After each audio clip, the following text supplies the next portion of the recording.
Yung akala nilang mahina ka dahil tahimik ka lang. Yung akala nila na isa kang uto-uto na walang alam dahil tahimik ka lang. Putang ina. Scam! Dahil ang mga tahimik na tao, mas pinipili na magtiis masaktan.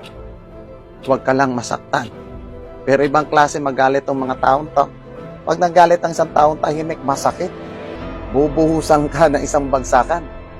Sinasabi nga ng iba, silence means danger. Pansinin nyo. Pag ang nakasagopo mo isang taong maingay, lagi kang alerto, lagi kang handa. Pero subukan mo ang taong tahimik.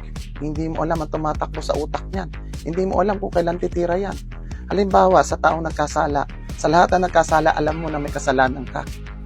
Tapos gigisahin ka ng isang babaeng maingay. Hindi pa nagsasalita si babae, meron ka ng paliwanag dahil alam mo na kung anong mangyayari. Balik na rin mo storya. May kasalanan ka. Tumatawag ka sa babae, hindi ka na nire-replyan. Umuwi ka ng bahay, wala si babae. Kita nyo. Mas pinakikinggan ng tao yung aksyon kesa sa salita. Sa madaling salita, mas natatakot ang lalaki pag ang babae nanahimik na.